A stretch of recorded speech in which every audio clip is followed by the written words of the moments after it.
بسم اللہ الرحمن الرحیم۔ روہیل وائس کے معزز دوستو السلام علیکم۔ میں ہوں روہیل خان اور آپ دیکھ رہے ہیں روہیل وائس چینل۔ اصحاب کاف کا واقعہ۔ اللہ کے حکم سے 300 برس غار میں سونے والے اصحاب کاف کون تھے؟ حضرت عیسیٰ علیہ السلام کے آسمان پر اٹھا لیے جانے کے بعد عیسائیوں کا حال بے حد خراب اور نہایت ابتر ہو گیا۔ لوگ بت پرستی کرنے لگے اور دوسروں کو بھی بت پرستی پر مجبور کرنے لگے۔ خصوصاً ان کا بادشاہ دقیانوس تو اس قدر ظالم تھا کہ جو آدمی بت پرستی سے انکار کرتا اس کو قتل کر ڈالتا تھا۔ اصحاب کاف افسوس کے شرفاء تھے جو بادشاہ کے معزز درباری بھی تھے، مگر یہ لوگ صاحب ایمان اور بت پرستی سے انتہائی بیزار تھے۔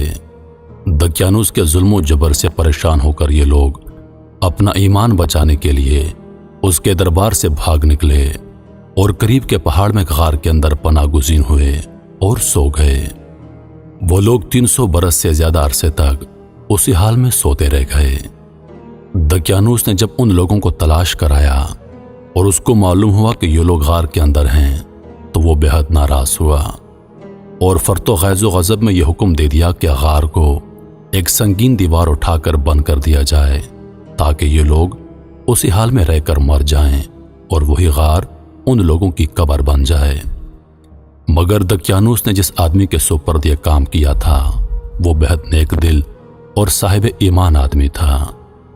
اس نے اصحاب کاف کے نام کی تعداد اور ان کا پورا واقعہ ایک تختی پر لکھ کر تانبے کے صندوق کے اندر رکھ کر دیوار کی بنیاد میں رکھوا دیا اور اسی طرح کی ایک تختی شاہی خزانے میں محفوظ کرا دی۔ کچھ دنوں کے بعد دقیانوس بادشاہ مر گیا اور سلطنتیں بدلتی رہیں، یہاں تک کہ ایک نیک دل اور انصاف پرور بادشاہ جس کا نام بیدروس تھا وہ تخت نشین ہوا، جس نے 68 سال تک شان و شوکت کے ساتھ حکومت کی۔ اس کے دور میں مذہبی فرقہ بندی شروع ہو گئی اور بعض لوگ مرنے کے بعد اٹھنے اور قیامت کا انکار کرنے لگے۔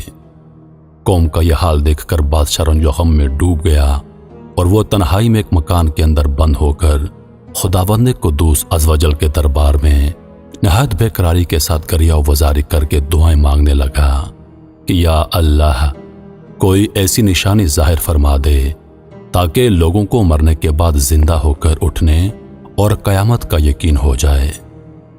بادشاہ کی یہ دعا مقبول ہو گئی اور اچانک بکریوں کے ایک چرواہے نے اپنی بکریوں کو ٹھہرانے کے لیے اسی غار کو منتخب کیا اور دیوار کو گرا دیا۔ دیوار گرتے ہی لوگوں پر ایسی ہیبت اور دہشت سوار ہو گئی کہ دیوار گرانے والے خوف کے مارے وہاں سے بھاگ گئے اور اصحاب کاف اللہ کے حکم سے اپنی نیند سے بیدار ہو کر اٹھ بیٹھے اور ایک دوسرے سے سلام و کلام میں مشغول ہو گئے اور عبادت کر لی۔ جب ان لوگوں کو بھوک لگی تو ان لوگوں نے اپنے ایک ساتھی یملیخا سے کہا کہ تم بازار جا کر کچھ کھانا لاؤ اور نہایت خاموشی سے یہ کام معلوم کرو کہ دقیانوس ہم لوگوں کے بارے میں کیا جانتا ہے۔ یملیخا غار سے نکل کر بازار گئے اور یہ دیکھ کر حیران رہ گئے کہ شہر میں ہر طرف اسلام کا چرچا ہے اور لوگ علانیہ طور پر حضرت عیسیٰ علیہ السلام کا کلمہ پڑھ رہے ہیں۔ یملیخا یہ منظر دیکھ کر حیران ہو گیا کہ الہی یہ کیا ماجرا ہے، اس شہر میں تو ایمان اور اسلام کا نام لینا بھی جرم تھا، آج یہ انقلاب کہاں سے اور کیوں کرا گیا؟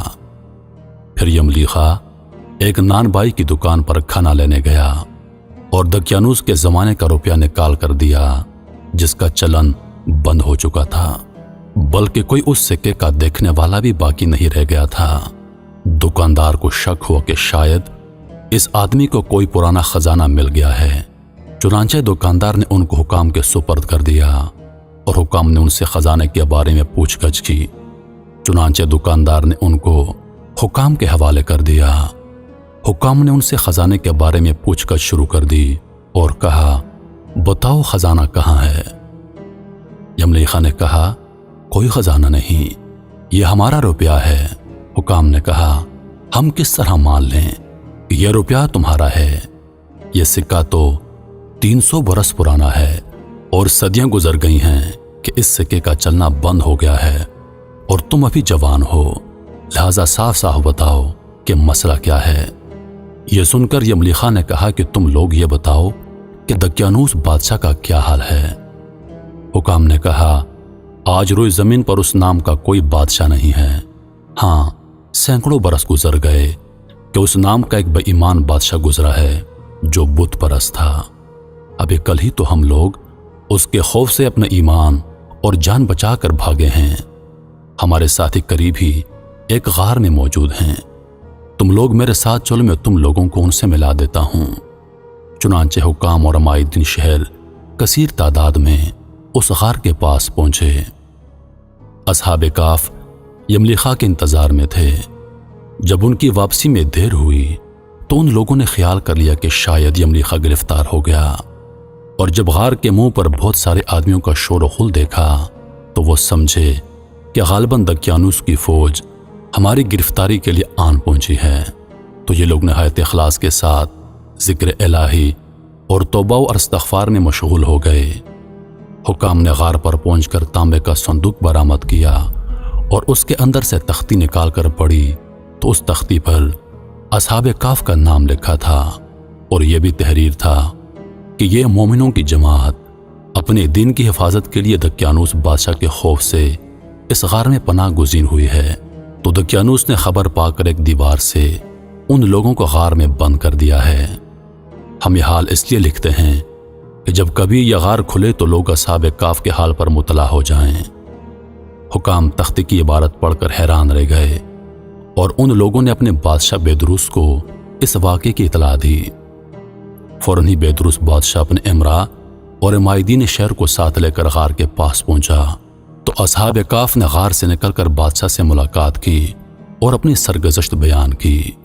بیدروس بادشاہ سجدے میں گر کر خداوند قدوس کا شکر ادا کرنے لگا کہ میری دعا قبول ہو گئی، اور اللہ تعالیٰ نے ایسی نشانی ظاہر کر دی جس سے موت کے بعد زندہ ہو کر اٹھنے کا ہر آدمی کو یقین ہو گیا۔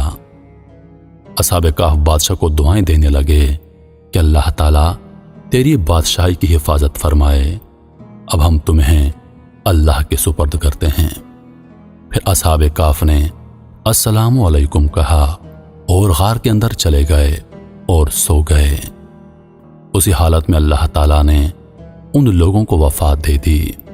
بادشاہ بیدروس نے سال کی لکڑی کا صندوق بنوا کر اصحاب کاف کی مقدس لاشوں کو اس میں رکھوا دیا، اور اللہ تعالیٰ نے اصحاب کاف کا ایسا رعب لوگوں کے دلوں میں پیدا کر دیا کہ کسی کی مجال نہیں کہ غار کے منہ تک جا سکے۔ اس طرح اصحاب کاف کی لاشوں کی حفاظت کا اللہ تعالیٰ نے سامان کر دیا۔ پھر بیدروس بادشاہ نے غار کے منہ پر ایک مسجد بنوا دی اور سالانہ ایک دن مقرر کر دیا کہ تمام شہر والے اس دن عید کی طرح زیارت کے لیے آیا کریں گے۔ تو یہ تھا اصحاب کاف کا سچا واقعہ۔ امید کرتا ہوں کہ ویڈیو آپ دوستوں کو پسند ہوگی۔ ویڈیو پسند آ جائے تو ہمارے چینل کو ضرور سبسکرائب کر دیں اور ساتھ میں موجود گھنٹی کے بٹن کو ضرور دبا دیں تاکہ ہماری ہر نئی آنے والی ویڈیو سب سے پہلے آپ تک پہنچے۔ مجھے دیجیے اجازت، زندگی رہی تو اگلی بار ایک اور ویڈیو لے کر آپ کی خدمت میں حاضر ہوں گا۔ تب تک کے لیے خدا حافظ۔ اللہ پاک آپ سب کا حافظ و نگہبان۔ ہنستے رہیے اور ہمیشہ مسکراتے رہیے۔